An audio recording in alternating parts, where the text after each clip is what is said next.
Tant de Père qui est dans les cieux, nous sommes agenouillés devant ta face pour reconnaître ton autorité.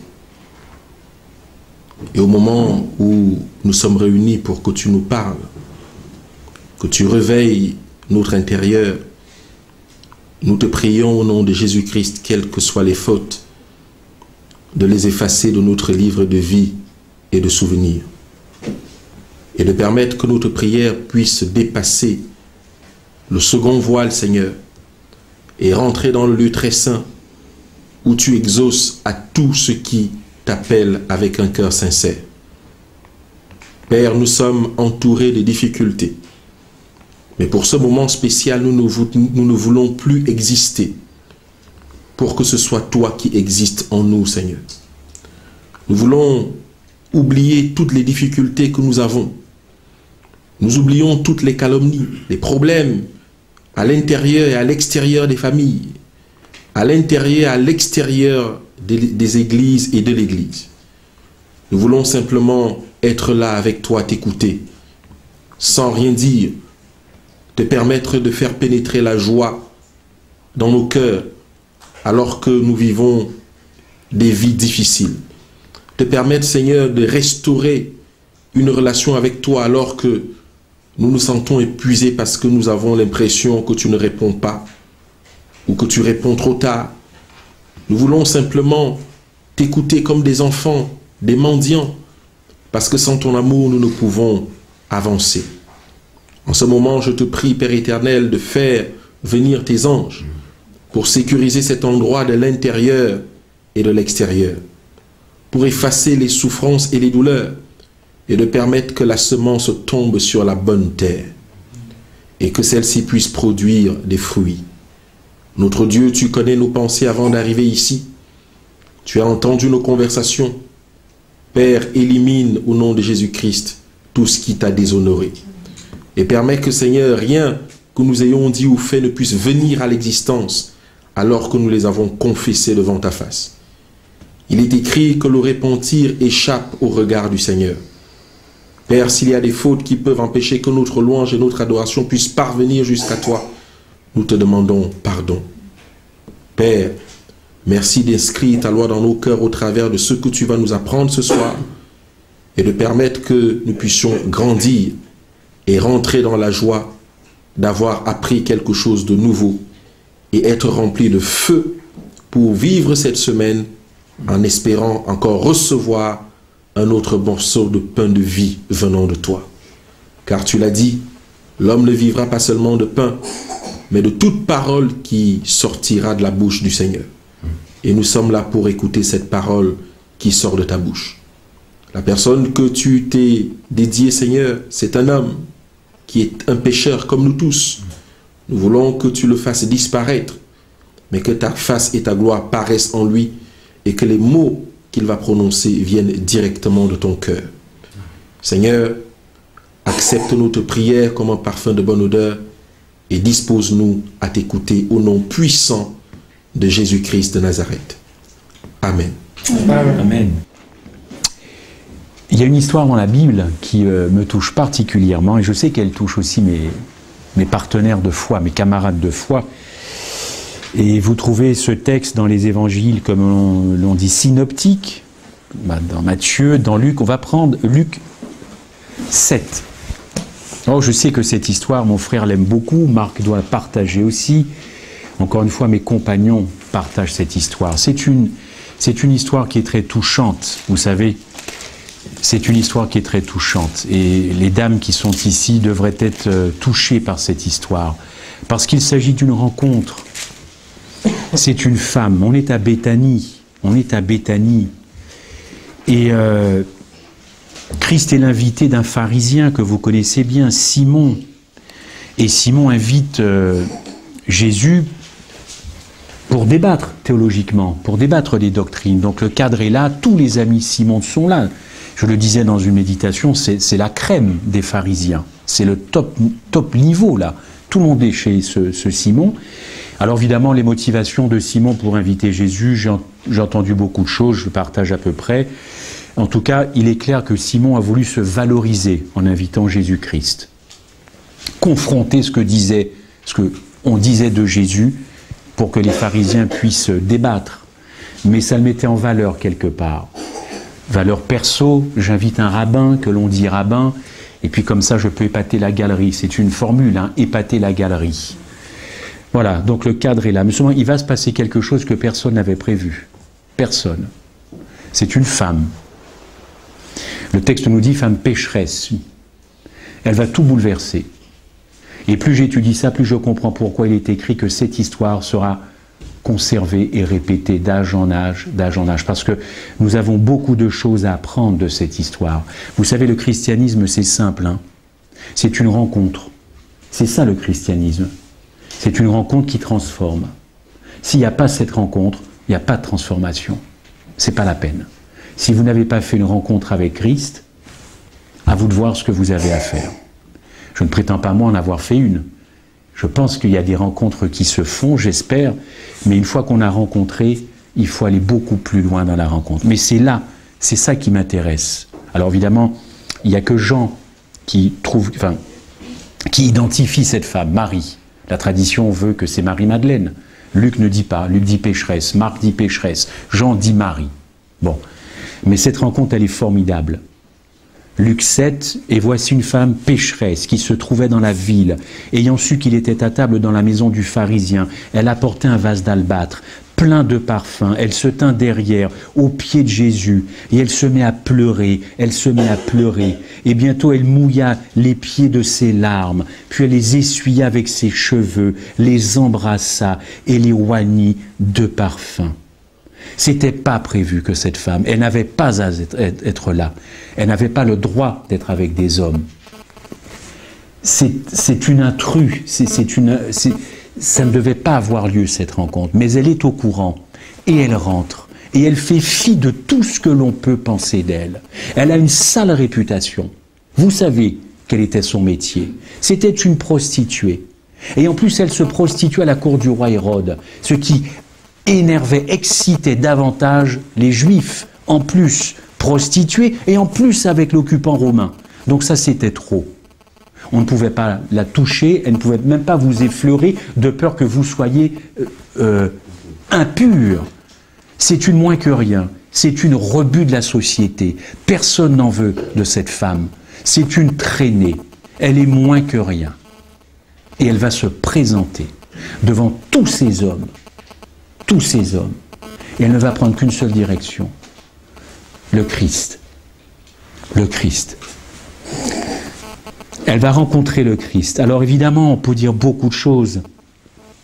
Moi, ce qui m'intéresse, c'est de savoir quel amour motivait cette femme. Quelles étaient au fond ses intentions? Oh, brave, manifestement, puisque je viens de vous dire qu'elle a fait fi des hommes et de tout ça. Quelle fut la réaction de Jésus? Et on a la réaction de Jésus. D'ailleurs, Madame White, dans Jésus-Christ, a parlé de cette histoire. Elle a dit de cette histoire que Jésus a été terriblement touché par le geste de cette femme. Et de mémoire, il y avait des transports d'allégresse au ciel quand ils ont vu le geste de cette femme. Remarquez que les femmes sont capables de faire ce que les hommes sont incapables de faire. Incapables. Et nous avons beaucoup de leçons, nous les hommes, à retenir de ça.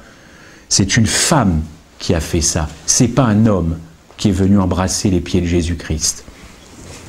Alors, qu'est-ce qui me motive à vous parler de ça?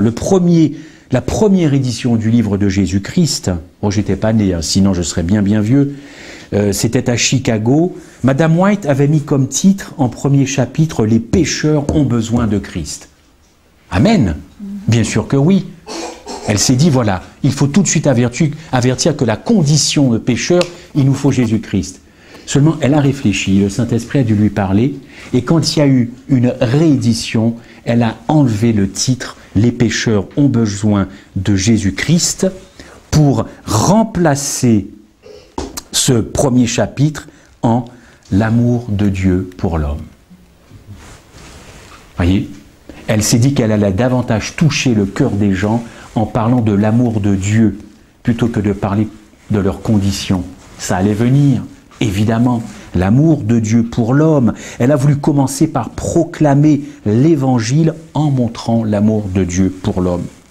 Quand vous lisez Ésaïe 14, versets 12 à 14, il y a un mot qui revient très souvent. Pour gagner du temps, on va avancer comme j'ai pu voir aussi sur les autres vidéos. On va avancer. Ésaïe 14, verset 12-14. Un mot revient très souvent. Je monterai au ciel, j'élèverai mon trône, je m'assiérai, je serai semblable. Je. Vous connaissez bien ce texte? Eh bien, ce texte, c'est je, et je s'est emparé de l'Évangile. Je a capturé l'Évangile. Je a séquestré l'Évangile. Évidemment, c'est le diable qui est à l'origine de ça. Et quand je paralyse l'Évangile, l'Évangile n'a plus de puissance. Comme dit Romains 8, l'Évangile c'est une dynamique, ça a de la puissance. Tant que je contrôle l'Évangile, l'Évangile ne peut pas avoir de la puissance. L'amour, puisqu'il est question dans cette histoire que l'on retrouve, et après on va accélérer un petit peu, l'amour qui est tourné vers soi, ça vient du mot, par exemple, hébreu, en iniquité en hébreu, ça veut dire crochu, tourné vers soi. Cet amour-là, évidemment, ce n'est pas cet amour agapé. Et on va essayer de développer ça rapidement. Ça, c'est un amour qui s'appelle Eros. Et on va passer à côté de l'Évangile si on n'a pas réglé ce problème d'agapé et d'Eros. Nous pouvons avoir les meilleurs cerveaux concernant l'Évangile.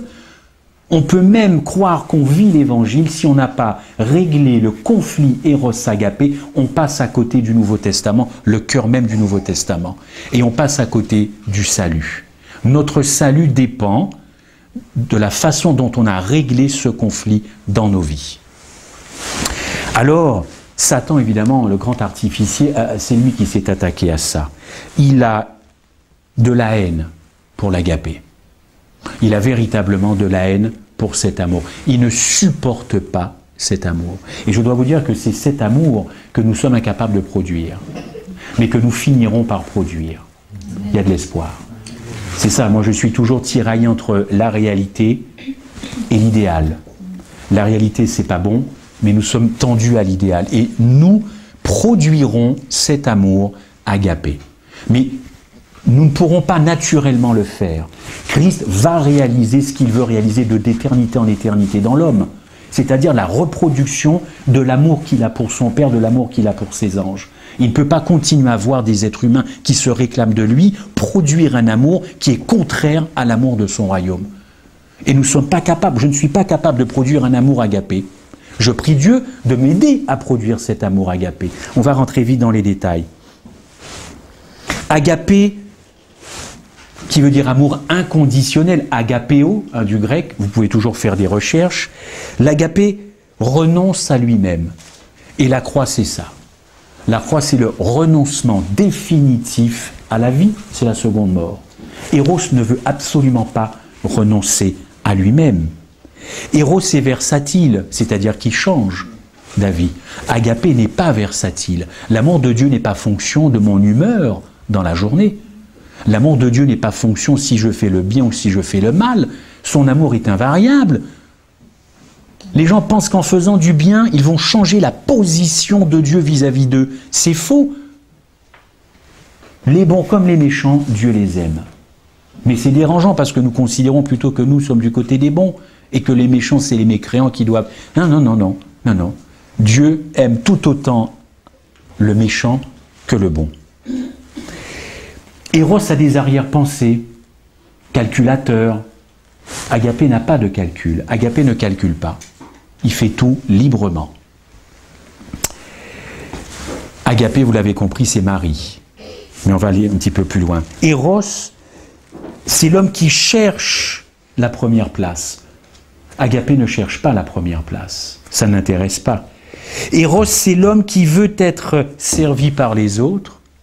Agapé ne cherche pas à être servi par les autres, ni dans l'église, ni dans le foyer, ni au travail. C'est pas l'agapé, ça. Les premières places, le tapis rouge, ça n'intéresse pas Agapé. Agapé ne recherche pas son intérêt. Eros, tordu, crochu, vers moi, recherche son intérêt. Alors, notre compréhension de l'Évangile sera en relation directe avec notre façon de comprendre l'amour de Dieu, avec tout ce qui s'est passé ces derniers jours à Paris, et tout ce qui va arriver encore. Le monde est en train de mourir d'amour. Le monde est en train de crever d'amour. Tous les dérèglements, les dysfonctionnements, à la base, il y a un manque d'amour. Or, si vous ne vous sentez pas aimé par Dieu, nous serons totalement en dysfonctionnement. Il n'y a pas mieux que de se sentir aimé, mais pas de n'importe quel amour.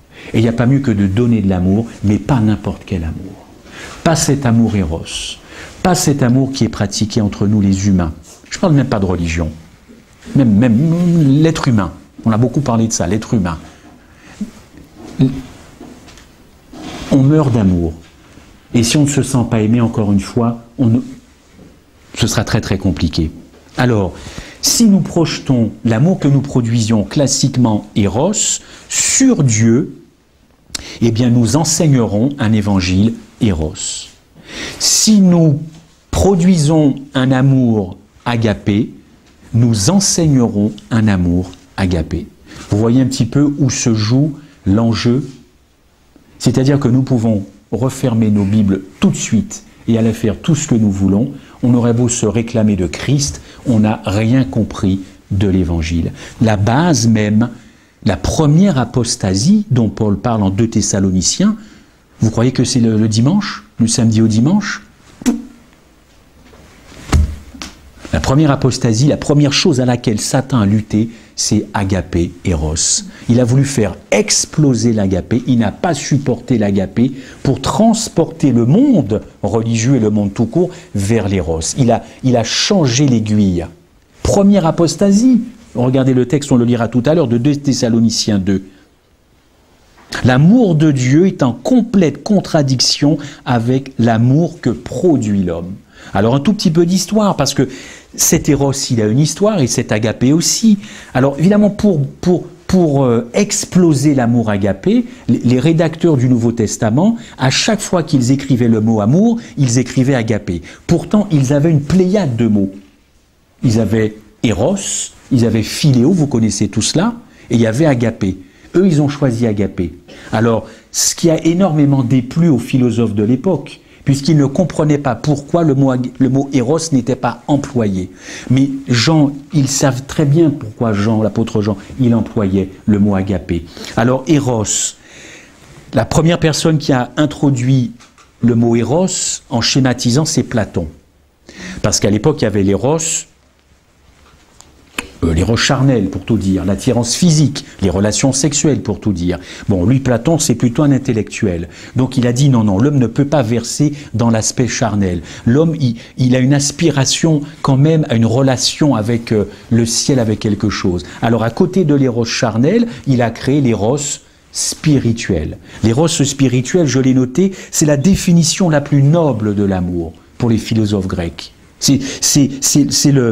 Voilà, c'est l'éros spirituel, c'est la notion la plus noble. Et c'est en contradiction avec l'éros charnel, physique, qui est qualifié d'éros vulgaire, c'est-à-dire l'éros sexuel. Donc, à côté de l'éros qui était classique, il a instillé l'éros, voilà, pour donner un peu de style un petit peu spirituel. Ensuite, Marcion, en 85 après Jésus-Christ, il a voulu aussi mettre l'accent sur l'éros. Et puis tous ceux qui ont suivi, Origène, tout ça, ce sont des pères de l'Église, jusqu'au IVe siècle où apparaît saint Augustin.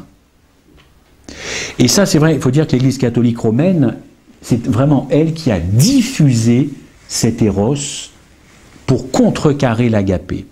Et comme tous ces pères de l'Église n'arrivaient pas à exploser l'agapé, puisque les gens y tenaient à l'agapé, les disciples, les apôtres y tenaient quand ils ont vu la croix.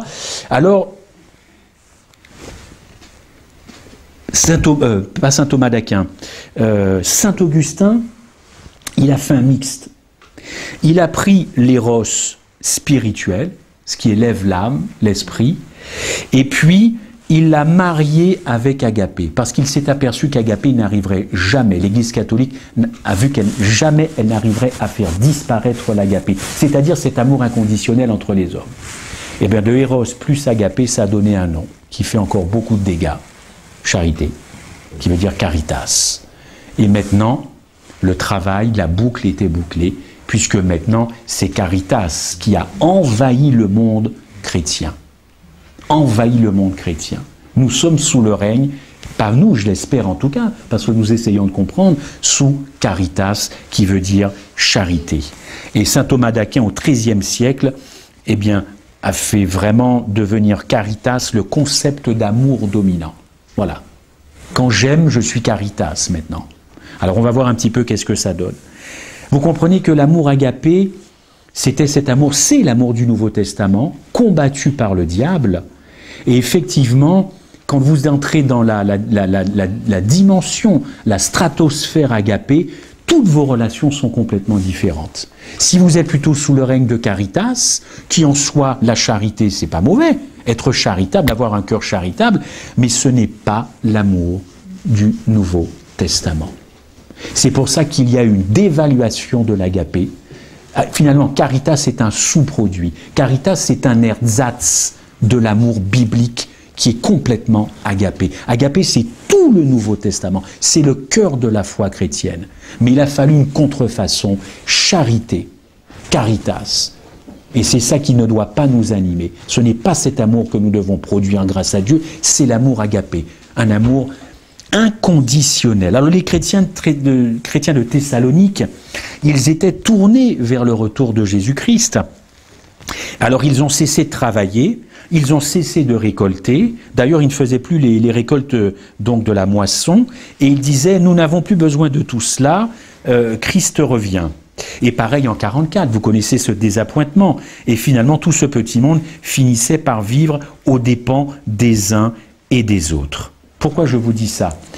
Qu'est-ce qui animait encore une fois toutes ces personnes qui attendaient le retour de Christ? Il faut aussi s'analyser. Qu'est-ce qu'on attend du retour de Christ? Franchement. Et si on nous enlevait la vie éternelle? Est-ce que nous continuerions à aimer Christ d'un amour agapé?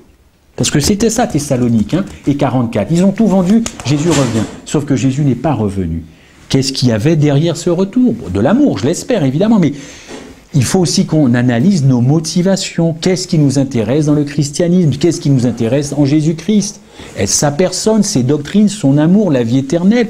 Qu'est-ce qui m'intéresse? Agapé vient fouiller tout ça. Agapé nous met à nu. Agapé met à nu nos motivations dans le christianisme. Alors c'est comme un miroir, on n'a pas envie de se voir. Parce que nos actes, souvent, sont calculés. On fait des choses avec arrière-pensée. Mais imaginez qu'il n'y ait plus de vie éternelle. Que ferions-nous? Alors l'apostasie, comme dit l'apôtre Paul, finalement, d'ailleurs il le dit dans 2 Thessaloniciens, a commencé, il faut que tout cela paraisse encore à son comble.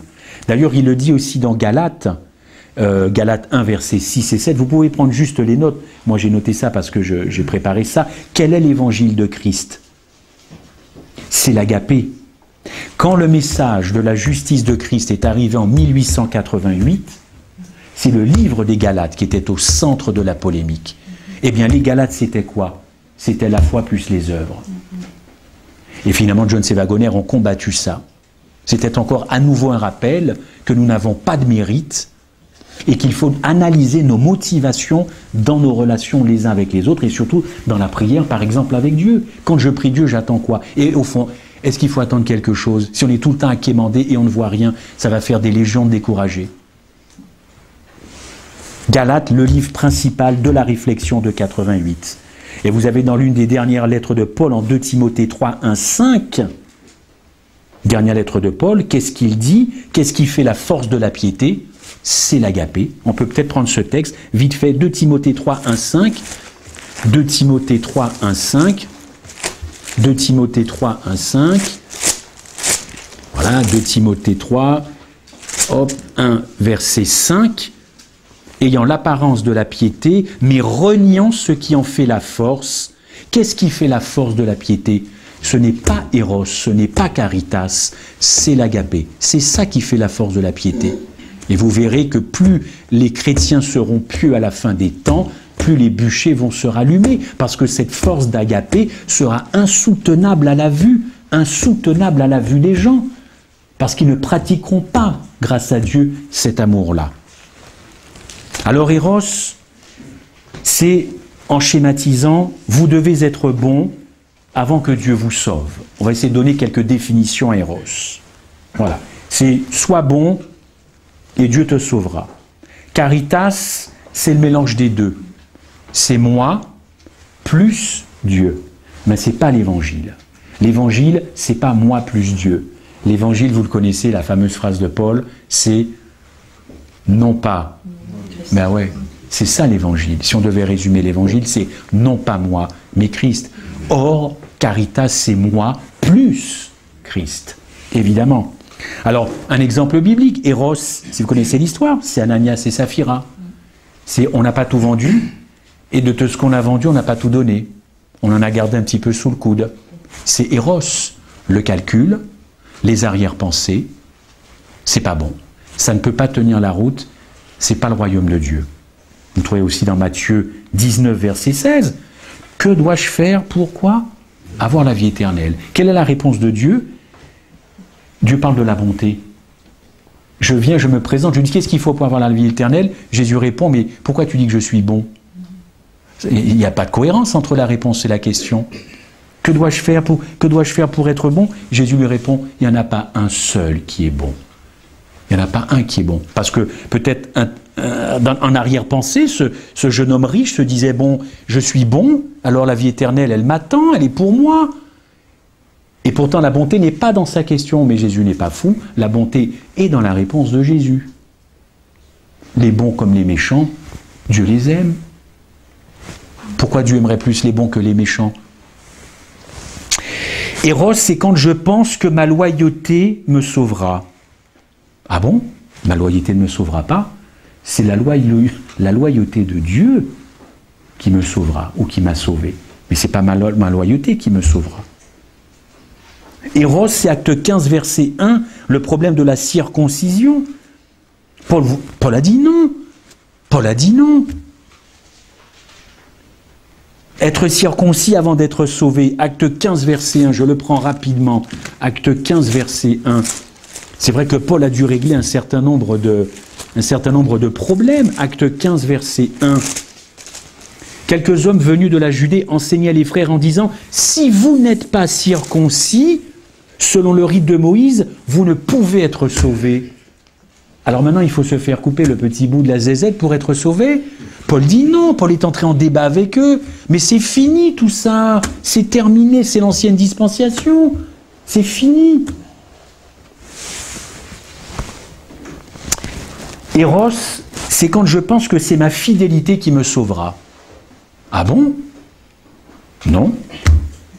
2 Timothée 2, verset 13. On retourne dans 2 Timothée 2, verset 13. Si nous sommes fidèles... Non, eh bien voilà. C'est pas ma fidélité qui me sauve. C'est pas ma fidélité. Je suis le premier infidèle. Pourquoi voulez-vous que... C'est la fidélité de Dieu qui nous sauve. C'est la loyauté de Dieu qui nous sauve. C'est Dieu dans l'affaire qui compte. C'est pas moi qui compte. Moi, j'ai pas d'œuvre propre à rendre à Dieu pour avoir ma parcelle de petit terrain là-haut. On projette sur soi ce qui revient à Dieu tout de même. C'est lui qui est allé à la croix. C'est lui qui a été obéissant. C'est ça qu'il faut essayer de comprendre. Dieu est fidèle, car son amour est agapé. Son amour ne varie pas face aux fidèles comme aux infidèles. Son amour ne disparaît pas. Eros, c'est faire pour recevoir. Voilà. C'est faire pour recevoir. C'est faire pour être sauvé. Vous voyez, donc ça fait un peu allusion aux œuvres. Eros, c'est du légalisme. C'est vraiment du légalisme. Et il faut se sortir d'Eros. Toute religion légaliste pratique à 100% l'Eros. C'est-à-dire un Eros qui n'est pas biblique, qui ne se trouve pas dans la Bible. Et ces mêmes personnes peuvent aimer Dieu, peuvent se dire disciples, mais c'est pas bon. C'est la perte. Il n'y a pas de salut. C'est ça qui est terrible. C'est que Satan a réussi à faire croire au peuple de Dieu qu'il sert Dieu, qu'il aime Dieu, mais il ne le sert pas et il ne l'aime pas. Tant qu'il pratique l'éros, il faut passer en mode, pour les plus jeunes, en mode agapé. Et moi j'y crois qu'on y arrivera. Je parlais de chaleur humaine à la fin des temps, qu'il faut s'entraider, qu'il faut s'aimer, qu'il faut dépasser les différences, qu'il faut arrêter de chicailler, qu'il faut arrêter de faire de la politicaille religieuse sur la base de l'agapé, pas sur la base de l'éros. Je vais aider Marc, je n'attends rien de Marc. C'est tout, j'attends rien, je le fais parce que j'aime Marc, point barre. Voilà. Et si je commence à dire je vais faire ça pour Marc, parce que dans 6 mois, il va peut-être me rendre l'appareil, je suis déjà sur le mode Eros. C'est pas le mode du ciel, ça. Les anges ne rendent pas service à Dieu pour avoir un petit billet à la fin de la journée. Il faut arrêter de pratiquer cet évangile. Donc, si nous sommes taxés de légalistes, eh ben, c'est parce que nous sommes sur le mode Eros. Et nous n'avons pas encore compris l'agapé. Eros, c'est Babel. Babel veut dire confusion, on est d'accord, mais Babel c'est aussi la porte du ciel, c'est ceux qui veulent s'élever au ciel. L'homme, encore une fois, l'homme, le centre de l'homme qui veut monter jusqu'au ciel. Eros c'est l'homme qui court d'ailleurs derrière Dieu, Sékéra le dit, je ne m'en cache pas, qui court derrière Dieu pour être sauvé. Et tous ces, je vais à Jérusalem pour recevoir des bénédictions, je vais à Lourdes pour recevoir des bénédictions, je vais à la Mecque pour recevoir des bénédictions, je veux recevoir, je veux. Vous voyez, c'est toujours l'homme qui est au centre. C'est toujours l'homme qui est au centre. Je veux recevoir des bénédictions particulières. Alors, comme je vous disais, Caritas, c'est un mélange. Je n'ai pas oublié l'histoire, mesdames. On va y revenir. Ne vous inquiétez pas. Il faut d'abord présenter l'agapé, parce que, évidemment, c'est l'agapé qui a bouleversé cette femme. Oh non, j'aurais voulu être là à ce moment-là. Et si ça se trouve, je me serais trouvé peut-être du côté de ceux qui ont critiqué. N'est-ce pas? Parce qu'il y avait un trésorier dans l'affaire. Bon, il y avait un ressuscité, Lazare. Oh, c'est vrai qu'il y avait la curiosité, les gens venaient voir aussi un ressuscité. Mais enfin, il devait y avoir des trésoriers dans l'affaire pour faire cette remarque. On va la voir tout à l'heure, la remarque. Caritas, c'est un mélange de Dieu et de l'homme. C'est ma part plus la part de Dieu. C'est la foi plus les œuvres, égale Galates. Et la réponse de Paul en Galates 3.3, on y va. Galates 3.3, voilà ce qu'il dit, parce que Paul est fatigué avec les Galates. Il est allé les voir, discuter, ils ne comprennent pas. Mais c'est pareil pour nous. Galates 3, verset 3, « Êtes-vous tellement dépourvus de sens, après avoir commencé par l'esprit, voulez-vous maintenant finir par la chair ?» La chair, ça les tenait les Galates. Oui, on accepte Christ, mais on est encore en mode chair, on est encore en mode circoncision, on est encore en mode œuvre. Et Paul leur dit gentiment, c'est bon, après avoir commencé par l'esprit avec un E majuscule, vous voulez maintenant finir par la chair. Arrêtez tout ça, arrêtez tout ça. Et quand vous êtes en mode Eros, ça veut dire que finalement Christ n'a pas tout accompli. Finalement, ça veut dire que Golgotha, c'est pas si parfait que ça, puisque vous avez votre petit obol, votre petite contribution au salut. C'est très subtil, Eros, c'est très très subtil. Je veux quand même apporter mon petit quelque chose au salut, ma petite part à l'édifice. Vous n'avez jamais entendu dans les conversations, nous devons faire de notre mieux et Dieu fera le reste. Et toi, le ciel t'aidera. Et toi, le ciel t'aidera. Oui, très bien. Aide-toi, le ciel t'aidera. Ah, mais ça, c'est absolument pas biblique. Il faut arrêter avec ça. Nous devons faire de notre mieux. Ça, c'est pour le côté modeste. Parce qu'on ne va pas dire on va faire le meilleur. Non, fais de ton mieux et Dieu t'aidera. Non, tout a été accompli par Christ. Ça ne remet pas en cause le sanctuaire et la purification, mais le salut est parfait. Un peu de respect vis-à-vis de ce don que l'on dit suprême. Qu'est-ce qu'il y a à rajouter? Qu'est-ce qu'il y a à parfaire de Golgotha? Rien. Mais c'est tenace chez l'homme de vouloir apporter sa pierre à l'édifice. Ça, c'est tenace, c'est satanique, c'est Eros. Satan adore Eros, parce qu'il n'a jamais rien fait sans retour sur investissement. Jamais. Quand il est allé courtiser le tiers des anges, c'était pourquoi? Les embarquer avec lui. C'était sûrement pas pour parler de l'amour agapé qui était dispensé dans les cours célestes. Vous pensez bien qu'il n'a pas mis l'accent là-dessus. Il a dit non, vous comprenez, ce tyran, machin. Eh ouais, il était déjà en mode Eros. Le salut réside dans l'amour agapé, dans l'évangile agapé. C'est un amour sans limite, c'est un amour inconditionnel, c'est un don pour tous les pécheurs. Et il y a un beau texte pour prouver que vraiment Dieu est agapé. Dieu est agapé. Romains 5, verset 6. Après, je reviens sur l'histoire. Romains 5, verset 6. Regardez la condition de l'homme. Romains 5, versets 6 à 10. Je regarde l'heure, il faut m'arrêter. Romains 5, 6 à 10. Car lorsque nous étions encore sans force, voici la condition de l'homme. Il faut le retenir ça. Nous étions impies, nous étions pécheurs et nous étions... Quoi d'autre? Ennemis. Eh bien, qu'est-ce qui s'est passé? Dieu a prouvé son amour envers nous et il est venu nous sauver. Lorsque nous étions encore des pécheurs, Christ est mort pour nous. Si ce n'est pas de l'agapé, bien sûr qu'il y a Jean 3,16, ce n'est pas un problème. Mais là, Paul est en train de nous dire, tu es sans force, tu étais impie, tu étais pécheur et tu étais ennemi, Dieu est quand même, par Jésus-Christ. Alors, où sont nos mérites? Nous n'avons strictement aucun mérite. Et nous n'avons rien à rajouter à ça. Ma part, elle est nulle. Où est ma part? Je suis ennemi de Dieu, je suis impie, je suis sans force, et je vais apporter quoi au salut? Rien. Car lorsque, si nous étions encore ennemis, nous avons été réconciliés avec Dieu par la mort, à plus forte raison, étant réconciliés, serons-nous sauvés par sa vie. Voilà un beau texte sur l'agapé. Il y a d'autres versets. Vous prendrez plus tard Éphésiens 2, versets 4 à 6. Mort par nos offenses, rendus à la vie, et nous sommes assis dans les lieux célestes. Paul n'a jamais placé son salut dans les réalisations qu'il a faites. Et pourtant, il en a bavé, Paul, avec tous ses voyages missionnaires. Il en a bavé. Il aurait pu se dire, ah, j'ai quand même, franchement, cet évangile, je l'ai porté, Jésus. Il ne s'est jamais revendiqué de tous ses voyages missionnaires, de tout ce qu'il a fait.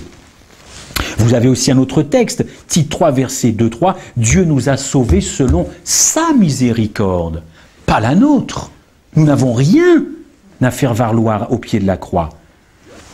Alors Marie, puisque le temps passe tellement vite, Marie, regardez en Luc 7, cette rencontre, moi qui me touche énormément, elle va pleurer, n'est-ce pas? Eh bien, quelle rencontre elle a fait, Marie? Quelle rencontre au fond elle a fait? C'est une femme pécheresse, c'est une femme qui est reniée, c'est une femme qui a été mise en prostitution. Simon n'y est pas il y est plutôt pour quelque chose. Elle va directement voir Jésus-Christ. Cette femme a compris quelque chose que personne dans cette salle n'a compris. Parmi les plus éminents théologiens, pharisiens, tout ce que vous voulez, eux n'ont rien compris. Cette femme a rencontré son Sauveur. Et cette femme a surtout rencontré quelqu'un qui l'aime. Voilà ce que c'est que de se sentir aimé. Et nous crevons parce que nous ne nous sentons pas aimés, ni dans nos foyers, ni d'ailleurs nulle part. Mais elle s'est sentie aimée par la seule personne capable de l'aimer pour ce qu'elle était, pour une prostituée. Personne ne l'aimait. Tout le monde couchait avec elle. Personne ne la respectait. Mais elle a vu en Christ un regard, son Sauveur et la personne qu'il aime. Et ça a déclenché en elle quelque chose d'extraordinaire. Vous savez combien coûte le parfum, le nard qu'elle a versé? Oh, il y a des gens qui ont fait des petits calculs. Moi, j'ai fait mon petit calcul avant d'arriver. Je vous donne un chiffre. Prenez-le comme vous voulez. Mais il y a des conversions qui ont été faites. Au jour d'aujourd'hui, en euros, ça vaudrait plus de 600 000 euros. 600 000. Vous voyez la réaction des trésoriers? Je vois qu'on est au courant du vocabulaire. Et regardez la réaction. Déjà, regardez, si cet homme, en parlant de Jésus, savait qui elle était, regardez la méchanceté dans la bouche de Simon. Il vient pour parader, et ça y est, la haine. Si Jésus savait qui est cette prostituée, ça y est, le ton a changé chez Simon. Il est déjà en mode, je suis pas content, tu me voles la vedette. Et en plus, tu es une prostituée.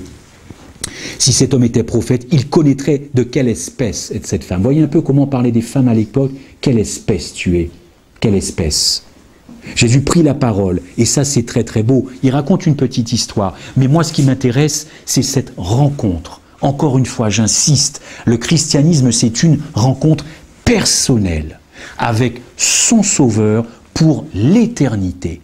Et ça doit changer nos vies comme ça a dû changer. Parce que c'est vrai que la Bible ne nous dit pas si elle continue de se prostituer. Mais moi, je mets franchement ma main à couper qu'elle a cessé son travail. Elle ne peut pas avoir rencontré son Sauveur et continuer de faire ce qu'elle pratiquait avant. C'est pas possible. Je refuse de croire ça.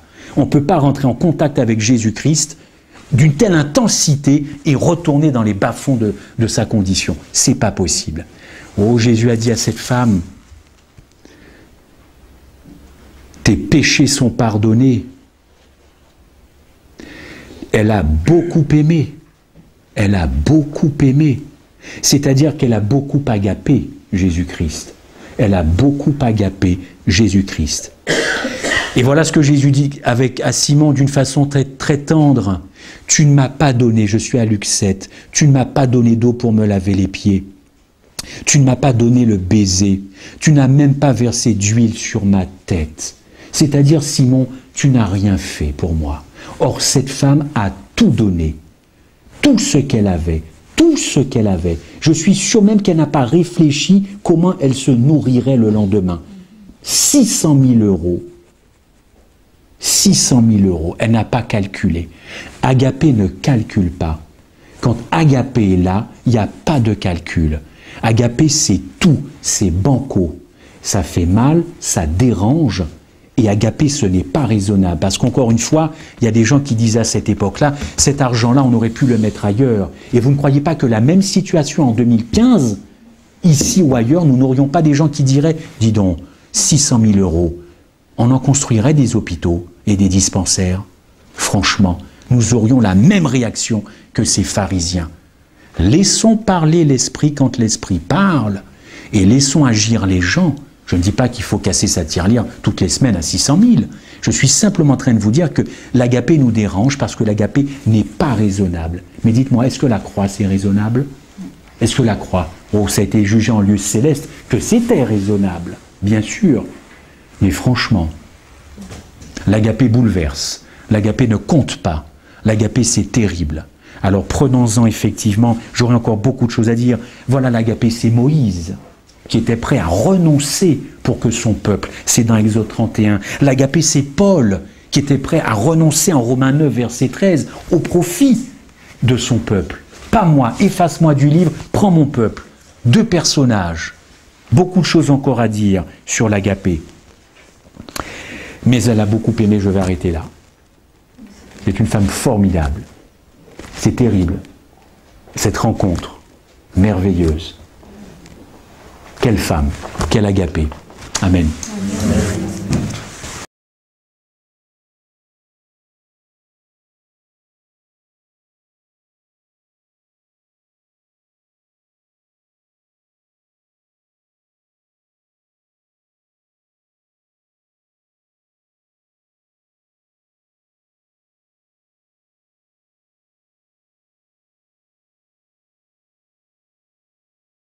Et que nous rentrions vraiment dans le plan de Dieu, l'agapé. Parce que c'est l'agapé qui va diviser l'ivraie, qui va séparer l'ivraie et le bon grain. Que le Seigneur nous aide à ne pas être faux, à ne pas être clopi-clopant. Un pied à la rive, un pied... où ça? Je sais pas. Bon, que vraiment... Voilà, dans la mare, merci. Vraiment que nous prenions ça au sérieux, parce que ce qui s'est passé chaque fois que l'Éternel a voulu rassembler son peuple, la première chose, c'est qu'il a dégagé l'ivraie. Et c'est ce qui s'est passé notamment en 1844. Les gens avaient tout vendu pour suivre Christ. Mais quand la mauvaise nouvelle est arrivée que Christ ne revenait pas, ils sont repartis dans ce qu'ils avaient laissé.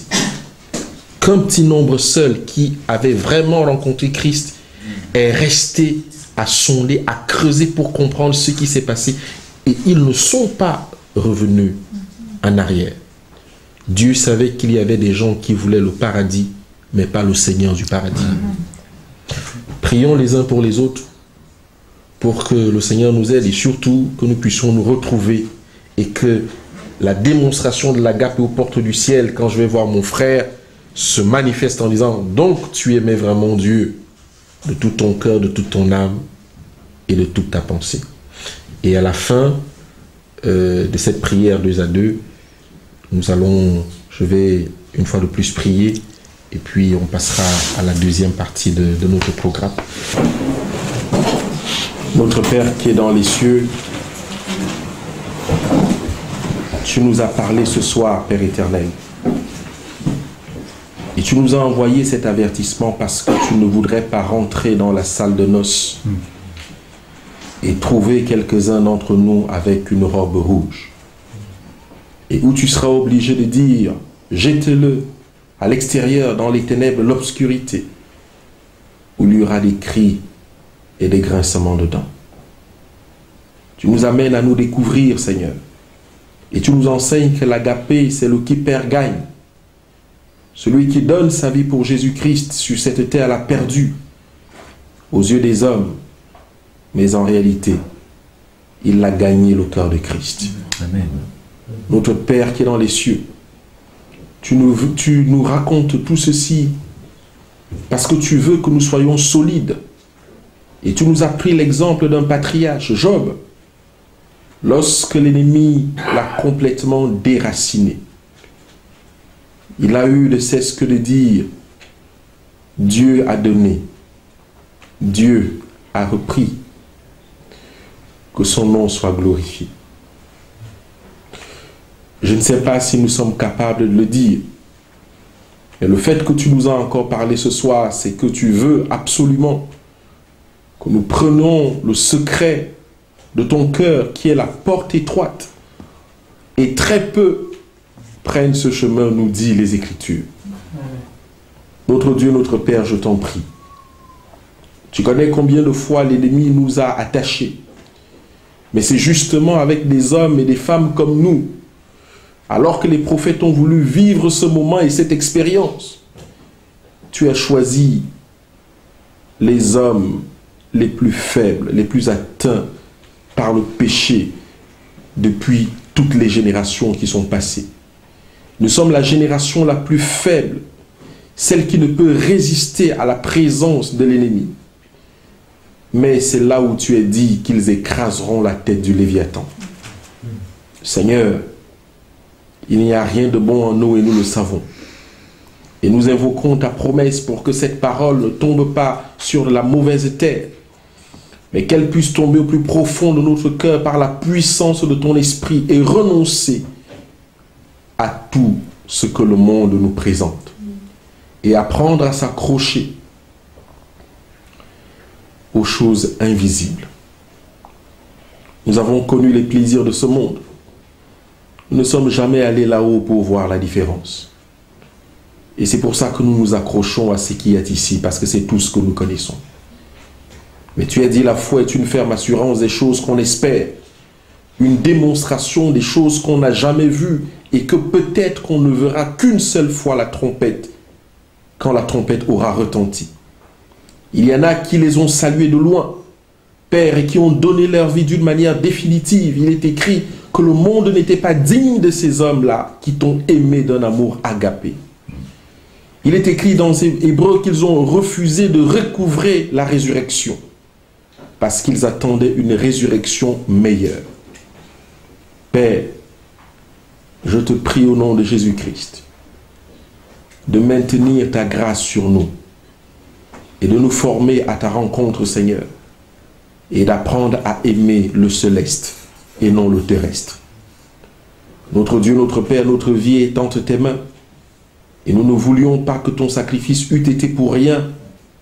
Alors donne-nous le courage de marcher sur tes pas, de marcher derrière toi, de marcher avec toi, Seigneur, de telle façon que nous puissions arriver à bon port. Que de souffrance, Père. Le péché ne nous a jamais apporté de la joie. C'est le fait simplement de penser qu'il y a un Dieu, Seigneur, que nous avons de l'espoir. Je te prie, Père, que cette flamme ne soit pas éteinte, mais qu'elle grandisse et qu'elle soit une flamme qui va éclairer le monde de ta gloire, de telle façon que l'on puisse te voir, toi, le roi de l'agapé. Amen. Seigneur Jésus, merci pour ce message. Merci d'avoir parlé au travers de Christophe, alors même que tu sais par quoi il passe. Mais je veux te remercier parce que tu laisses faire les choses ainsi.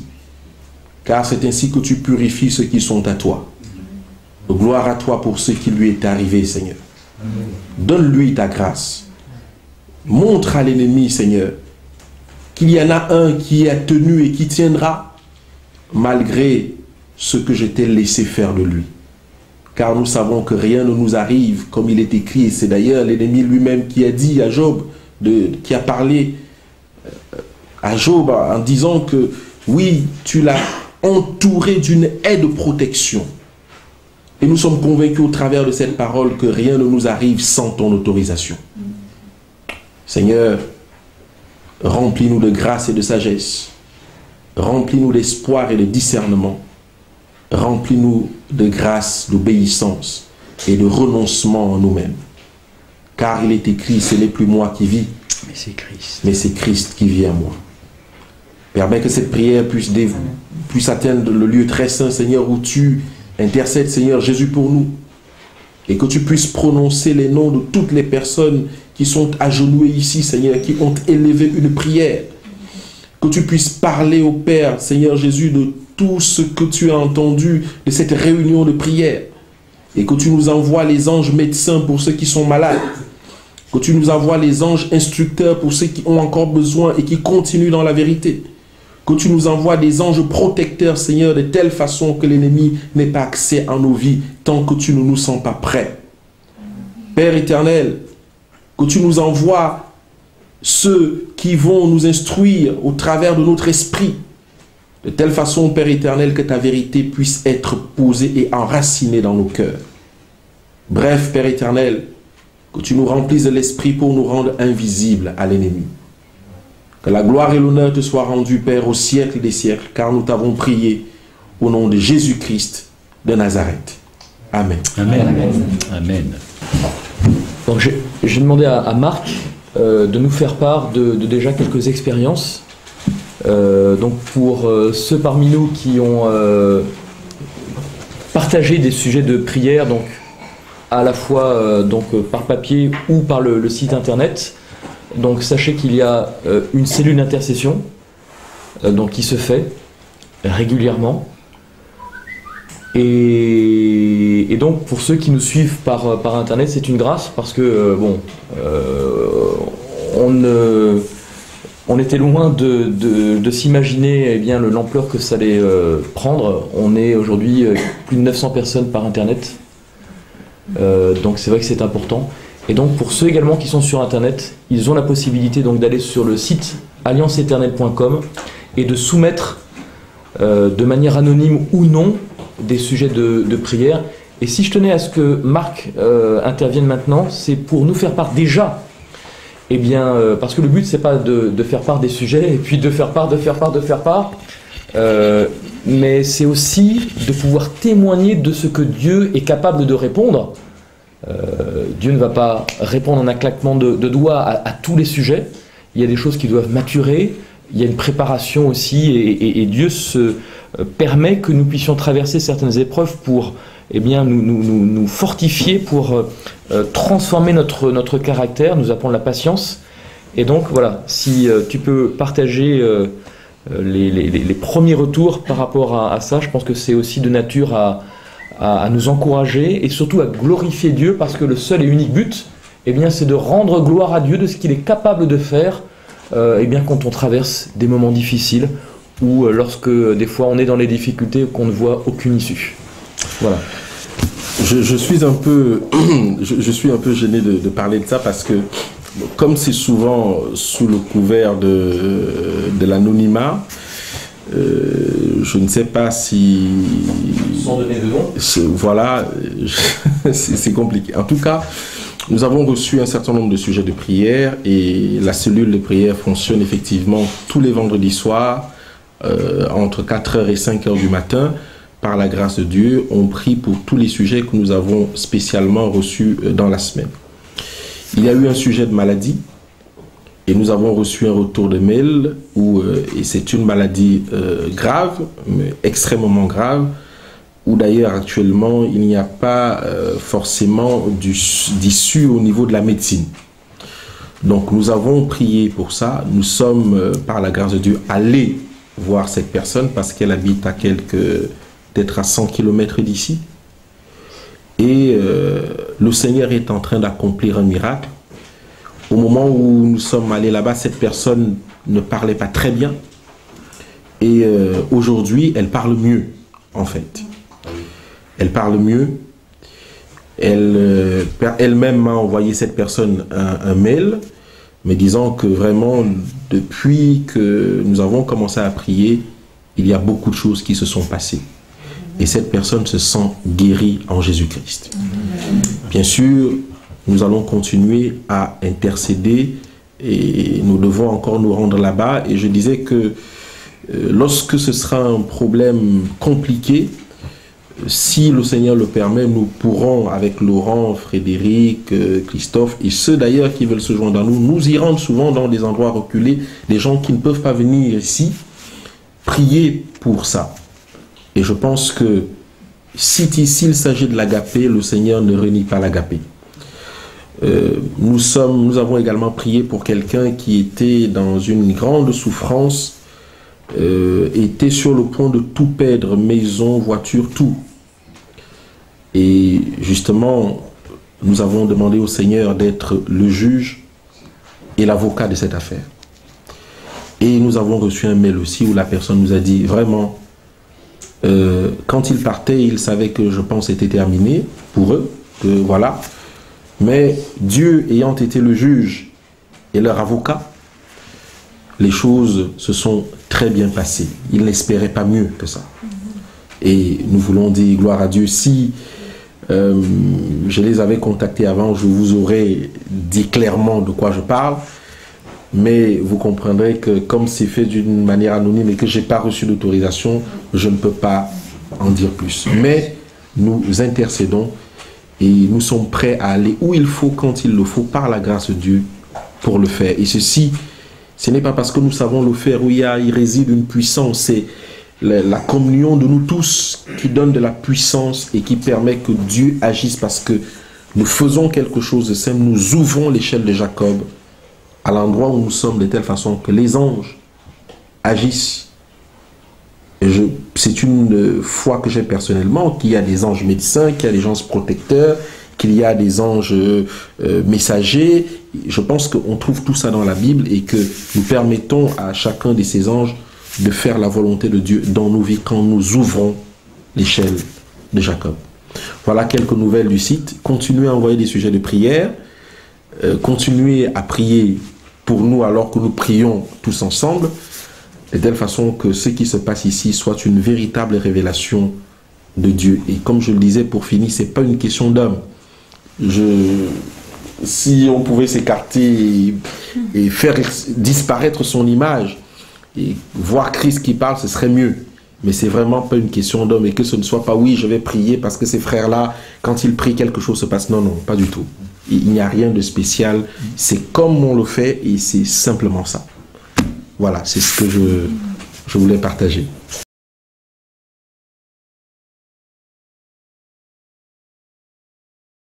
J'aime bien commencer toujours par nous rappeler la parole du Seigneur, parce que c'est vrai que nous parlons de santé, mais il faut encore une fois nous rappeler justement que c'est une histoire d'amour. Nous ne sommes pas là pour réaliser quelque chose et en fait changer notre vie, changer notre alimentation, changer notre hygiène de vie, changer nos conditions pour obtenir la faveur de Jésus. Donc sinon là voilà, hein, nous avons vu ce que ça donnait tout à l'heure. Mais c'est parce que nous avons reconnu que Dieu nous aime tant et que nous voulons que cet amour soit vraiment révélé pleinement dans notre vie, que nous allons appliquer les méthodes de Christ pour que notre vie soit une bénédiction pour nous et pour tous ceux qui nous entourent. Et cela, ça passe par la loi de la santé. Et je rappelle le texte dans Malachie 4, verset 2. Dans ma version, il est écrit « Mais pour vous qui craignez mon nom, se lèvera le soleil de justice, et la santé sera dans ses rayons. Et vous sortirez et bondirez comme les veaux d'une étable. » Amen. Amen. Alors ce soir, j'ai choisi de vous parler, de commencer à parler sur la valeur thérapeutique des légumes, qui sont une aide très précieuse de tous les jours, des choses très très simples. Et vraiment, bon, après pourront revenir à des choses, voilà, continuer sur le cerveau, etc. Mais là aujourd'hui, je vais commencer par voilà, vous parler de, par exemple, 3 légumes tout simples que nous consommons au quotidien et que nous pourrons en fait les appliquer dans un but thérapeutique.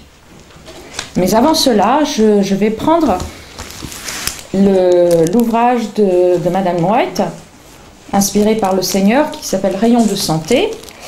J'ai eu le bonheur de retrouver une édition de 1937, voilà, qui est encore en bon état. Et je lis à la page, donc, Rayons de santé, à la page 32. Je rappelle donc ce que nous avons déjà vu auparavant, mais qu'il faut que nous continuions en fait à avoir ça à l'esprit. La maladie est l'effort de l'organisme pour rétablir un équilibre rompu par la violation des lois de la santé. En cas de maladie, la cause doit d'abord être recherchée. Donc ce n'est pas le tout de chercher comment apporter donc une thérapie. Donc c'est la cause qui doit être recherchée. Les conditions insalubres doivent être écartées et les mauvaises habitudes corrigées. Ensuite, on aidera la nature à éliminer les impuretés et à rétablir l'état normal dans l'organisme. Et au sujet des remèdes naturels, qu'elle rappelle, on le rappelle donc, l'air pur, le soleil, la tempérance, le repos, l'exercice, une alimentation judicieuse, l'emploi de l'eau, la confiance en la puissance divine, tels sont les seuls, elle dit bien les seuls vrais remèdes. Chacun devrait les connaître et savoir s'en servir. Il est essentiel de posséder la connaissance des principes thérapeutiques et d'avoir en même temps une expérience de leur application judicieuse. L'emploi des remèdes naturels demande, il est vrai, des précautions et des efforts qui rebutent bien des personnes. La façon dont la nature guérit et reconstitue est graduelle. Elle paraît lente aux impatients. Mais ceux qui persévèrent découvrent bientôt que la nature, quand on cesse de la contrecarrer, fait son œuvre avec sagesse et leur obéissance à ses lois est récompensée par un retour à la santé du corps et de l'âme. C'est beau, hein? Bien. Et page 136, on lit ceci, donc les remèdes rationnels. Lorsqu'on abuse de la santé au point de provoquer la maladie, celui qui est atteint peut souvent faire pour lui-même ce que nulle personne ne peut faire à sa place. Il faut d'abord s'assurer de la nature exacte de la maladie et agir intelligemment pour en faire disparaître la cause. Si le fonctionnement harmonieux du système a été compromis par le surmenage, les excès de table ou d'autres irrégularités, n'essayez pas de tourner la difficulté en prenant des médicaments toxiques. Et je finis à page 131, tout cela pour vous confirmer. Donc les remèdes, exemple biblique. Et là nous allons parler de la prière justement. Elle en parle. Hein. Donc à la page 131. Ceux qui recherchent la guérison par la prière ne devraient pas négliger d'employer les remèdes naturels qui sont à leur portée. Ce n'est pas manquer de foi que d'user des moyens que Dieu a préparés pour diminuer la souffrance et pour aider la nature dans son œuvre de restauration, de coopérer avec Dieu et de se placer dans les conditions les plus favorables à la guérison. Puisque Dieu nous a permis de connaître les lois de la vie, c'est pour que nous nous en servions. Amen. Alors aujourd'hui, donc, je vais vous parler de 3 légumes très courants que l'on a régulièrement, je l'espère en tout cas, dans nos foyers, hein, quand nous faisons nos courses, j'espère que ça fait partie de notre panier. La pomme de terre, la betterave et le concombre. C'est faisable. Bon. Alors la pomme de terre. Avant de parler des bienfaits de la pomme de terre, je veux émettre une attention toute particulière à avoir concernant une toxine qui est présente dans le germe de la pomme de terre. Il faut faire très attention. Et d'ailleurs, quand vous voyez des pommes de terre, je ne sais pas si vous êtes rendu compte, parfois il y a du vert. Donc le vert de la pomme de terre ou le germe de la pomme de terre est très toxique. Enfin, quand je parle très toxique, pour l'humain, pour l'homme, il faut vraiment qu'il y ait quand même quelques doses pour que ce soit. Mais bon, on dit qu'il faut quelques doses. Mais du moment que c'est toxique, il faut l'éviter, même à faible dose. Tout ce qui est toxique, même à faible dose. Par contre, je profite pour dire que pour les animaux, c'est très très dangereux, même à petite dose. Donc si vous avez un animal de compagnie, surtout les chiens, et puis les poules aussi, c'est bon à savoir, mais surtout les petits chiens. Donc s'ils mangent un petit peu de germe de pomme de terre, ils peuvent être très très malades. Donc ça atteint, en fait, ça contient quelque chose de toxique, et la solanine. Et la solanine, en fait, elle apporte des troubles digestifs graves, des problèmes nerveux, des maux de tête, vomissements, etc. Et ça, c'est aussi à dose très très minime présente sous la peau de l'aubergine et de la tomate. Donc c'est bon à savoir. Donc à des doses très minimes, mais c'est là. Mais là, c'est principalement le germe de la pomme de terre, et vraiment quand la pomme de terre est verte. Donc faire très, très attention à cela. Sinon, dans une pomme de terre saine, normale, sans tout cela, donc quand il y a le germe, il faut bien faire attention à enlever la moindre petite trace de germe, parce que souvent il est au-dessus, et puis on épluche la pomme de terre, mais il y a quand même quelque chose qui y reste. Il faut vraiment qu'il n'y ait plus de traces du germe dedans. Et donc à part ça, c'est un légume qui est extraordinaire, donc riche en amidon, potassium, vitamine C, antioxydants. Alors selon plusieurs études in vitro, laboratoire donc, la lectine, donc la protéine propre à la pomme de terre, appelée STL, donc je passe le nom en latin, aurait la capacité d'inhiber la croissance de cellules cancéreuses. Donc c'est intéressant. Et donc là, je vais vous donner quelques applications à voir pour des maux courants. Les aigreurs et les remontées acides. Alors, donc si vous voulez noter, ou alors vous revisionnez la vidéo, il ne faut pas avoir à noter pour l'instant. Alors, vous prenez 3 belles pommes de terre biologiques, les épluchez, les passez à l'extracteur afin d'obtenir le jus. Et si vous n'avez pas d'extracteur, donc je vous donne quand même le système D, donc vous les râpez bien, les 3 pommes de terre, vous les mettez à l'intérieur d'un linge propre, vous pressez bien pour extraire le jus, vous récoltez ce jus et vous buvez ce jus à jeun. Donc c'est pas très très agréable, mais le jus de 3 pommes de terre, c'est pas énorme, ça donne un petit verre de jus, c'est pas énorme non plus. Et pour la gastrite, et je vous assure qu'il y a vraiment des résultats par expérience, vous faites cela matin et soir pendant 2 semaines. Et ça donne des résultats extraordinaires pour les gastrites. Voilà. Ce serait bon aussi pour les rhumatismes, donc c'est bon à savoir. Les maux de tête, quelque chose aussi de très pratique, et je vous assure que il y a un résultat, je l'ai testé, c'est pour ça que je vous dis ça. Les maux de tête, vous coupez des rondelles de pommes de terre, vous les mettez sur le front, donc ils sont assez frais, sur le front, vous gardez ça avec un bandeau pour que ça tienne bien, vous n'ayez pas à rester comme ça pendant longtemps, pendant 30 minutes. Et vous allez voir que vos maux de tête, alors évidemment, toujours voir d'où ça vient et corriger le problème à la source, bien entendu. Mais dans un premier temps, là, c'est vraiment pour se soulager sur le moment. C'est vraiment très, très efficace. Ça va, on suit? Oui? Bien. Les brûlures de peau ou les coups de soleil. Quand je parle de brûlures de peau, faire très attention, c'est pas les brûlures qui demandent une urgence. Vous pouvez quand même aller aux urgences s'il y a vraiment... vous devez aller aux urgences avec une brûlure importante, bien entendu. Mais là, pour les brûlures qui ne sont pas très, très importantes, les coups de soleil, vous râpez la pomme de terre crue et vous appliquez en compresse locale. Donc, ça fait des merveilles. Tu le savais aussi, mon frère, c'est bien. Oui, donc, c'est extraordinaire. L'inflammation, alors quelque chose, c'est messieurs, l'inflammation de la prostate. Il a été reconnu que, alors, comment procéder? Laver les 2 pommes de terre, les couper avec la peau, les faire bouillir dans un demi-litre d'eau, de source, hein, pendant 20 minutes, et prendre 2 tasses de cette eau au coucher. Non, on la coupe. En fait, on laisse la peau, on laisse toute la pomme de terre. On la coupe, on la fait bouillir dans l'eau, et ensuite on récupère l'eau pour la boire le soir au coucher.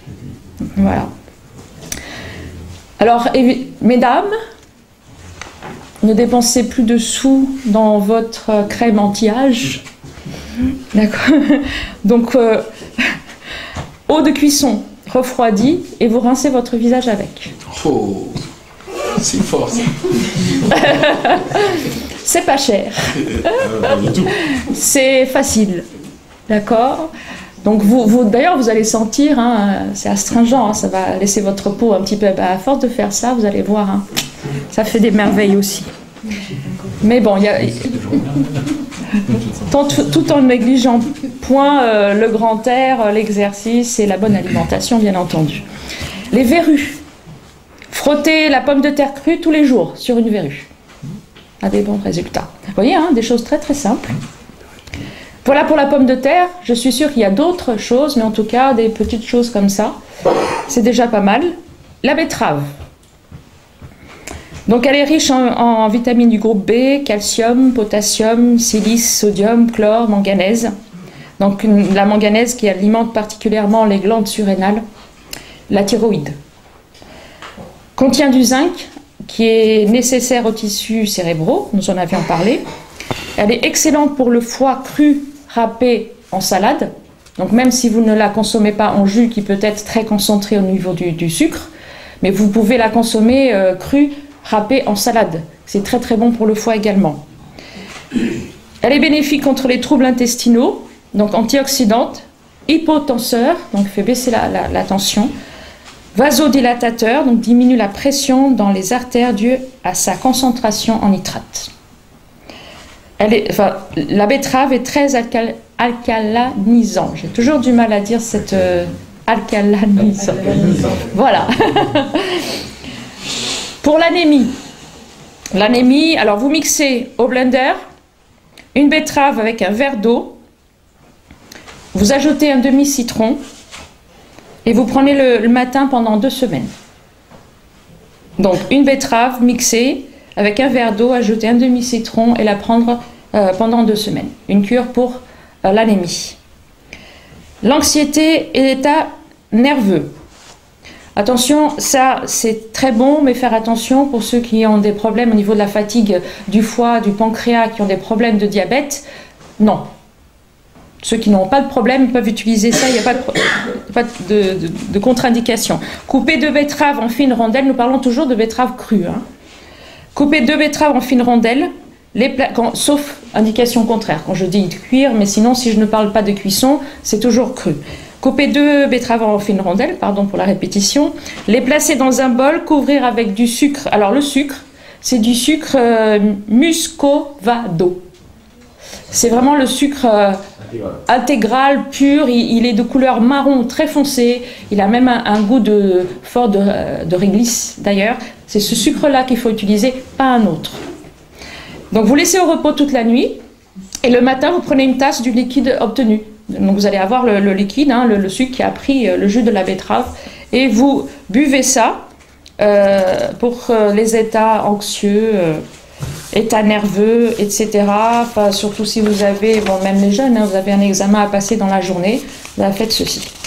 Hein, toujours ainsi, ça c'est vraiment si vous n'avez pas de problème de diabète. Pour la fièvre, chose très très intéressante.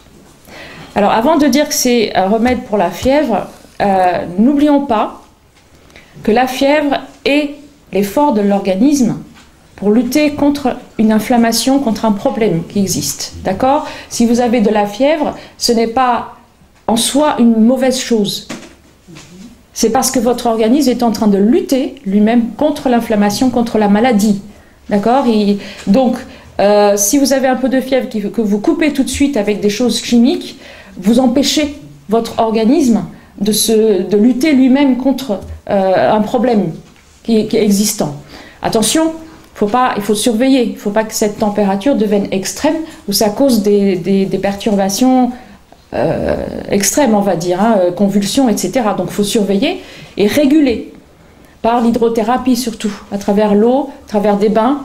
Il faut réguler la température comme ça, mais laisser en fait le corps sortir, parce que souvent il y a besoin de lever la température pour sortir des toxines, pour déloger les toxines qui sont placées quelque part dans un endroit spécifique du corps. C'est un besoin.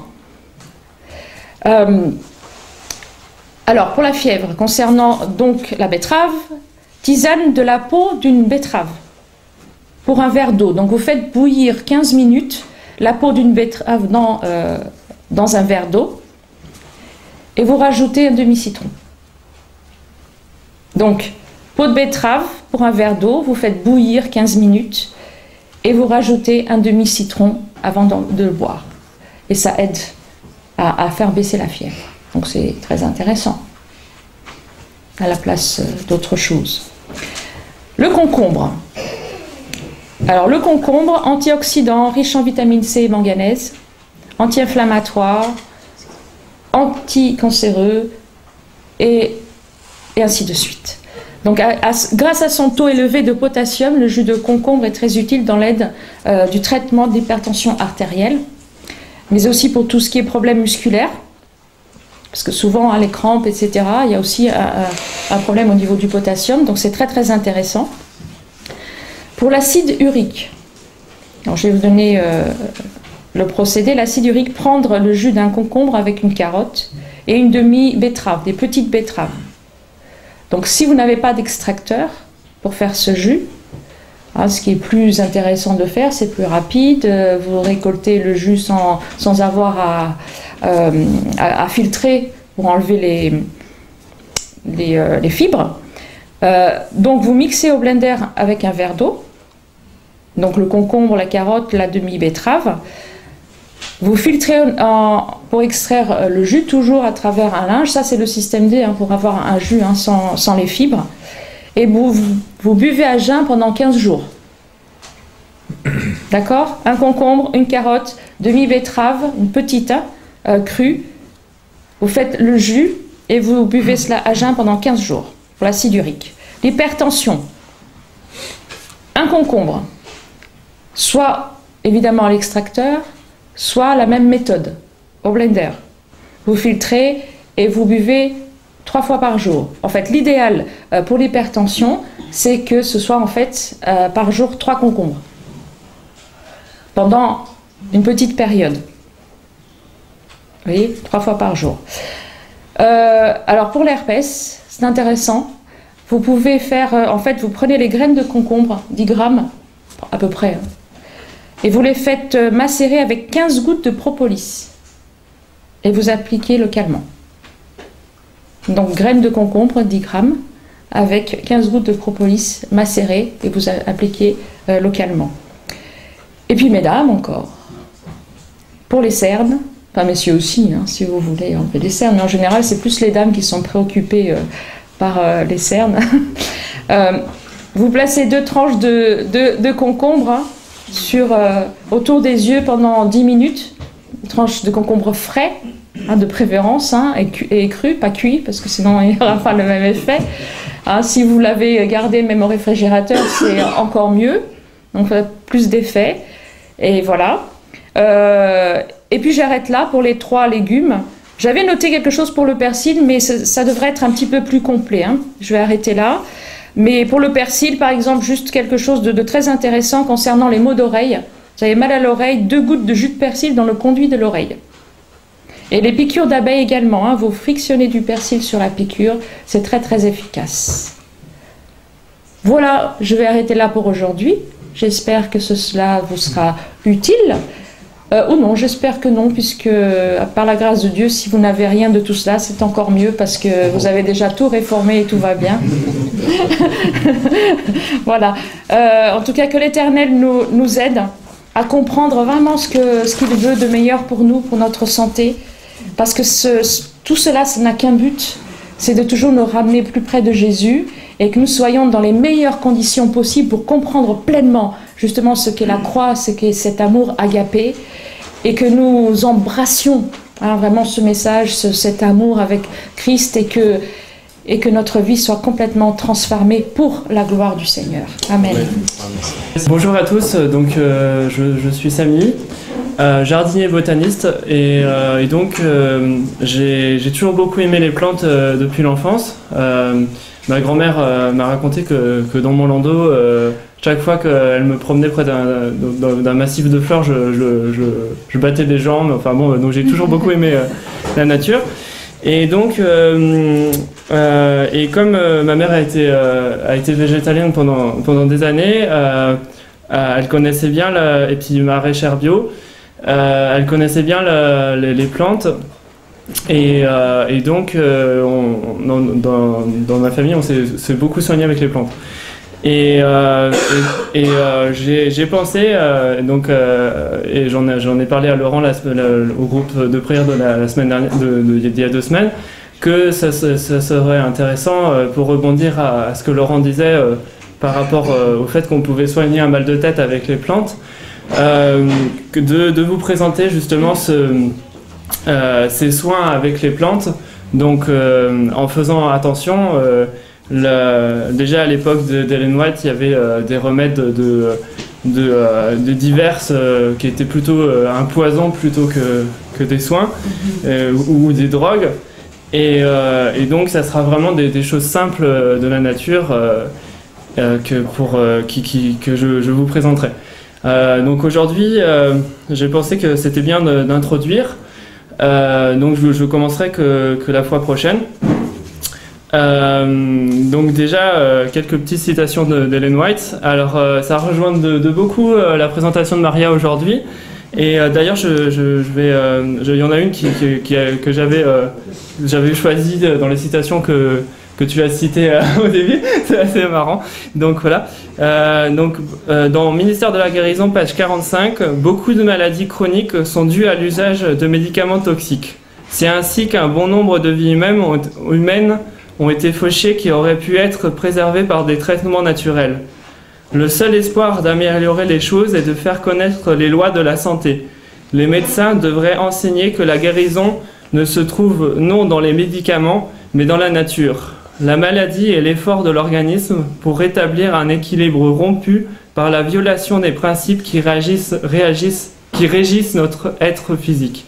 Il faut donc, premièrement, rechercher la cause et écarter les mauvaises habitudes. Message choisi, volume 2, page 159. Le Seigneur a donné quelques simples herbes des champs qui parfois sont salutaires. Si chaque famille apprenait à se servir de ces herbes en cas de maladie, bien des souffrances auraient été évitées et l'on n'aurait pas besoin de faire appel à un médecin. Ces simples herbes à l'ancienne mode, employés à bon escient, eussent guéri bien des malades que les drogues ont tués. Les remèdes les plus simples assistent la nature et ne laissent aucune trace nocive. Lettre 82 1897 au Dr. J.H. Kellogg. Donc voilà, j'aimerais aussi vous présenter pour faire rebond à ces citations, le danger donc de l'industrie pharmaceutique. À la base, donc il y a beaucoup de choses bien dans l'industrie pharmaceutique, et il y a beaucoup de médecins bien, comme il y en a des moins bien, comme de toutes choses. Mais il y a beaucoup d'argent en jeu, et donc je vais vous citer quelques éléments. Donc par exemple dans le Monde diplomatique de janvier, il est bien tombé, c'est justement très récent de ce mois. Le titre c'est « Les dessous de l'industrie pharmaceutique ». J'ai compris que j'étais fliqué, qu'on savait exactement ce que je prescrivais, s'indigne une médecin installée à Paris. J'étais naïve, moi je ne savais pas. Un jour, une visiteuse médicale m'a dit « Vous ne prescrivez pas beaucoup ». Je me suis demandé comment peut-elle savoir cela. Cette pratique de surveillance qui choque de nombreux praticiens est orchestrée par les services commerciaux des laboratoires. Pour augmenter ou maintenir leur part de marché, les grands groupes pharmaceutiques déploient des trésors d'ingéniosité et n'hésitent pas, par exemple, à modifier les indications de leurs médicaments pour gagner de nouveaux clients.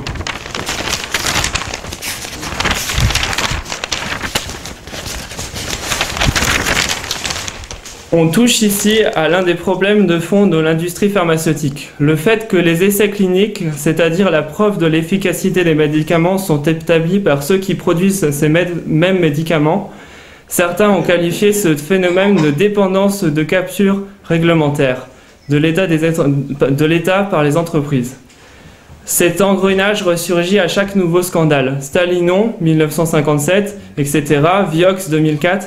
À chaque vague de ce que les tribunaux appellent les homicides involontaires, la question de l'indépendance des essais cliniques refait surface. Mais jamais les réformes qui s'ensuivent ne remettent en question le régime de propriété commerciale du médicament. Alors, les médicaments proposent aussi pas mal de problèmes, de mutations des bactéries, notamment lorsqu'ils traitent aussi les maladies des bovins. Donc c'est bien qu'on soit végétarien parce qu'au moins on évite ça. Mais ça peut aussi être le cas sur l'homme quand vous vous soignez toujours aux médicaments chimiques. Étant donné que c'est très fort, vous avez toujours besoin à un moment de quelque chose de plus fort encore. Et là, vous allez avoir des bactéries de plus en plus mutantes. Et là, c'est pas très bon. Donc voilà, j'ai aussi une citation dans Danger additif alimentaire de Corinne Gouget, le guide indispensable pour ne plus vous empoisonner. Donc ça, il faut vraiment que vous l'ayez à la maison. Et donc, il est très important. Donc, à la fin de son livre, elle met quelques témoignages comme celui-ci. Une personne atteinte de la maladie de Parkinson se rend chez son médecin traitant. Lorsque celui-ci s'apprête à lui prescrire à nouveau un médicament contenant de l'aspartame qui aggrave cette maladie et qui lui a prescrit pendant 10 ans, la patiente refuse. Le médecin, très surpris, lui demande « Comment ? Vous refusez ce médicament ? Vous avez été sur Internet ?» La patiente explique alors qu'elle n'a pas accès à Internet, mais qu'elle a lu certains articles au sujet de l'aspartame. Le médecin lui a alors répondu « Eh bien, n'allez pas sur Internet et prenez vos médicaments sans vous soucier des ingrédients indiqués sur les étiquettes. » J'ai aussi rencontré un médecin généraliste qui ignorait tout de la composition de l'aspartame, mais qui en prescrivait tous les jours à des enfants dans divers médicaments. De nombreux experts comme les pairs Sofretti et Dr. Blaylock en sont très choqués car c'est la même situation en Italie, aux États-Unis et dans bien d'autres pays. Je vous rassure tout de suite, les médecins n'agissent pas tous de la sorte, puisque certains d'entre eux m'ont contacté afin d'avoir des informations au sujet de l'aspartame pour le bien-être de leurs patients. Voilà. Donc c'est pour ça que je vous présenterai des moyens simples pour prévenir en hiver des éventuels coups de froid ou des choses comme ça. Et bien sûr, je rappelle, comme Maria le faisait tout à l'heure, que l'alimentation fait en sorte qu'on ne... Et puis le sport, la lumière, etc. fait en sorte qu'on ne soit pas malade. Et d'ailleurs, j'aimerais témoigner que depuis que je suis végétarien, et puis oui, je pense que c'est le principal élément.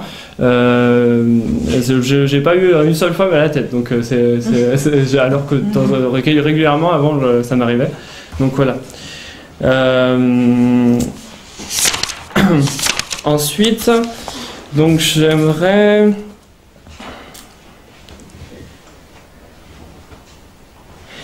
donc au niveau des, je présenterai souvent ou en tout cas quelquefois de se soigner avec les tisanes.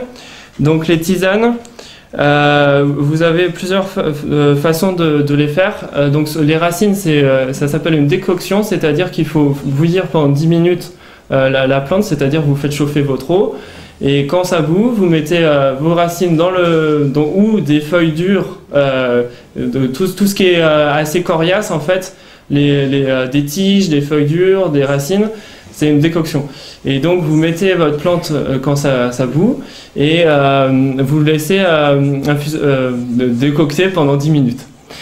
Donc voilà, vous avez aussi l'infusion, ça c'est vous laissez bouillir votre eau, vous mettez votre plante dedans, vous mettez un couvercle et vous éteignez et vous laissez infuser pendant 3 minutes.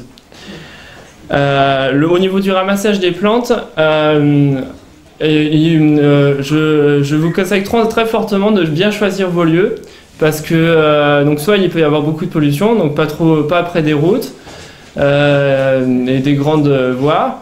Si c'est un chemin de terre ou une route de campagne, bon, il y a moins de danger. Essayez de prendre des plantes qui sont pas trop près du sol. Bon, dans notre région, ça pose pas trop de soucis, mais si vous allez dans les Alpes, vous pouvez avoir le danger de la douve du foie, même pour la récolte des framboises ou des choses comme ça, ou des fraises des bois, si on consomme l'élément cru, est toujours présent, et donc c'est un parasite qui va complètement bousiller votre foie. Il n'y a pas de solution. Hein. Après, faut faire une greffe de foie. Donc attention où vous cueillez vos plantes et privilégiez les éléments hauts si vous pouvez.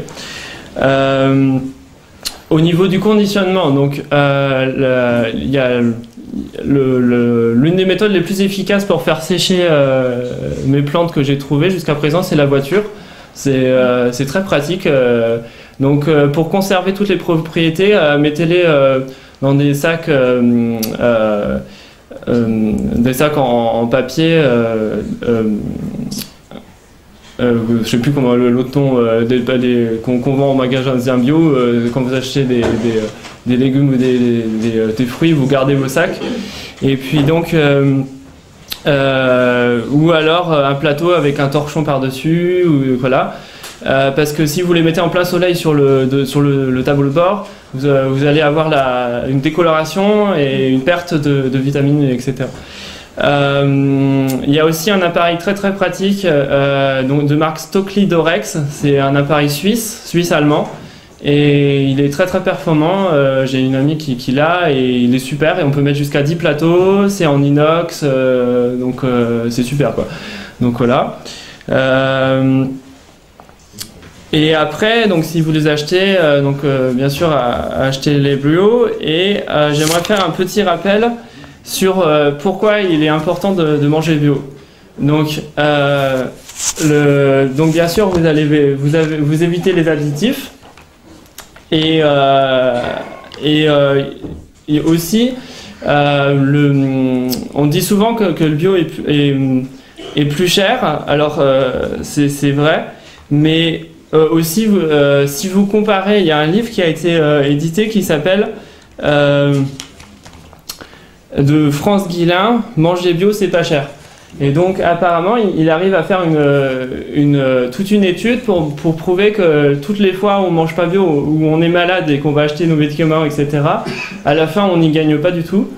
Et puis aussi une constatation personnelle, si vous achetez par exemple un céréal complet bio, donc surtout le céréal complet, achetez le bio, parce que les pesticides se mettent directement dans l'enveloppe, et donc quand il est complet, c'est qu'il y a l'enveloppe qui reste sur le céréal.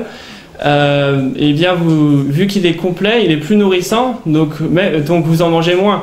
Vous n'avez plus besoin des grosses assiettées de riz blanc comme que vous aviez besoin avant. Et personnellement, j'ai vraiment vu la différence, parce que j'ai été un gros mangeur par le passé.